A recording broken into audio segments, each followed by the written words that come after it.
जद करेगा कलाम कि वो ते अपने बंदे नाल ते कौमां नाल तमाम वो अपने तमाम लोगों से बात करता है। जब इबादत कोई भी होती है तो पहले हम खुदावंद यीशु की प्रस्तिश करते हैं, हम उसकी तारीफ के गीत गाते हैं कि तू खुदावंद जमीन व आसमान को पैदा करने वाला कदूस है, तूने इंसान को बनाया, इंसान तेरी कारागरी है। हम उसकी तारीफें करते हैं, हम उसके नाम को जलाल देते हैं। खुदा चाहता ही ये है कि हम उसकी तारीफ करें, हम उसकी हमद सना के गीत गाएं। उसने तमाम कौमों पर अपने आप को जब जाहिर किया तो कलाम मुकद्दस में लिखा है पहली बार जब दुआ की गई अनूश के दौर में, जब अनूश पैदा हुआ तो लोग यहोवा के नाम से दुआ करने लगे। तो पहली बार लोगों ने खुदा की तारीफ की, इकट्ठे होकर बाजमात लोगों ने दुआ करना शुरू की। तो ये सिलसिला शुरू हो गया। खुदा को पसंद आया कि हम इकट्ठे बैठकर एक जमात की सूरत में दुआ करें। तो कादिर मुतली खुदा ने फरमाया जहां दो या तीन, खुदा यीशु ने क्या कहा, जहां दो या तीन मेरे नाम में इकट्ठे हो मैं उनके बीच में मौजूद हूं। Praise God, hallelujah. तो हम उस जिंदा खुदा की शुक्रगुजारी करते हैं जब हम इकट्ठे होते हैं। एक हिसाब का कुलिया ही है, किसी ने शेर बनाया, तुम जमा नहीं होते मुझे मनफी से नफरत है। तुम जमा नहीं होते और मुझे मनफी से नफरत है, तुम्हें तकसीम करता हूं तो हासिल कुछ नहीं होता। आमीन। हम बटे नहीं बल्कि ईमान में कामिल हो और पुख्ता हो जाए। आइए ज़बूर 145 उसके 18वीं और 19वीं आयत हम देखते हैं। ज़बूर 145 उसके 18वीं और 19वीं आयत।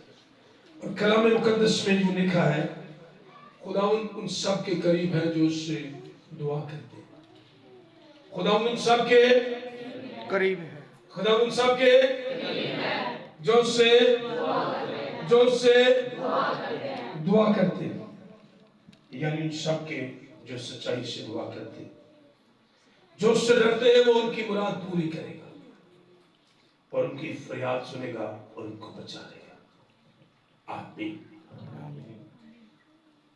खुदा उन सब के करीब है जो उससे दुआ करते हैं। बताना ये चाहता हूं, ये जो दुआ है ये कोई हमारा मजहबी फरीजा नहीं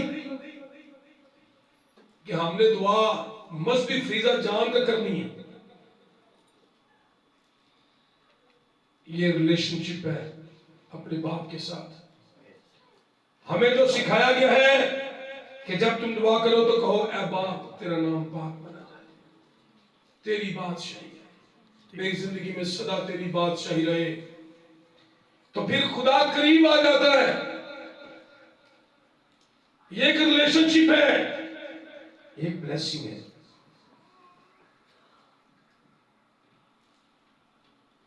खुदा उन सब के करीब है जो उससे डरते हैं, जो उससे दुआ करते हैं, और उन सब से दूर है जो दुआ नहीं करते। इसका ऑपोजिट ही बनता है। उन सब से दूर है जो दुआ नहीं करते।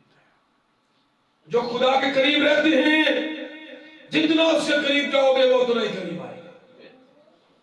मेरी तरफ रजू लाओ तो मैं तुम्हारी तरफ रजू लाऊंगा। खुदा उनके वादों का यकीन करें, मांगो तो तुमको दिया जाएगा। मांगना, कहना है खुदा मेरे लिए कर, तो हो जाएगा। तो मांगने से मिलता है, ये खुदा उनकी कुदरत है। मांग मैं तेरे मुंह को बरकतों से भर दूंगा। मांग मैं कौमों को तेरी विरासत में और जमीन के इंतहाई से तेरी मलकियत के लिए तुझे बख्शूंगा। ये खुदावंद के वादे हैं। दुआ बोझ नहीं है, दुआ कोई रस्म भी नहीं, खास ड्यूटी नहीं है। ये कोई मजहबी फरीजा नहीं है। दुआ अपने आसमानी बाप से रफाकत रखने की तरफ है। आपकी तड़प कितनी है? आज अगर आप शर्मा रहे हैं तो कलाम मुकद्दस में से एक आयत वो ये है कि जो कि मेरा नाम लेने से शर्माएगा मैं भी बाप के पास उससे शर्माऊंगा। ये तो एक खुशी है और मसीह के लिए, ईमानदार के लिए एक शर्फ है कि वो दुआ करे। ये खुदा के साथ रफाकत है, शादमानी है अल्लाह के साथ, ये बरकत है। तो मुझ में कायम रहो, मेरी बातें तुझ में कायम रहे, फिर जो चाहो मांगो तो हो जाए। ये सब कुछ खुदा की बातें। बेटे आप आगे बैठो।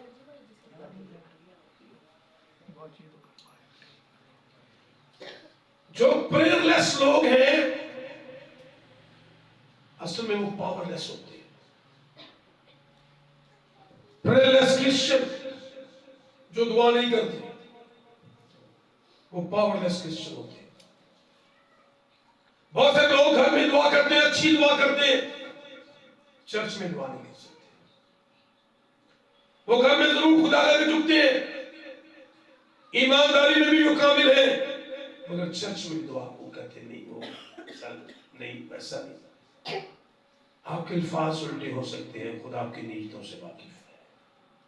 आपके अच्छे अल्फाज नहीं है, आपके पास अच्छी उर्दू नहीं है, खुदा आपके अल्फाज से वाकिफ है। मुझे किसी ने कहा अगर खुदा सिर्फ अल्फाज पर गौर करे, सिर्फ अल्फाज पर खुदा गौर करे तो खुदा गूंगे की कभी भी ना सुने। गूंगे की तो खुदा कभी भी नहीं सुनता। गूंगे के लिए तो खुदा मरा हुआ है, हर गूंगे के लिए खुदा मरा हुआ है, बेशक वो जितना मर्जी आस पास हो, क्योंकि उसके पास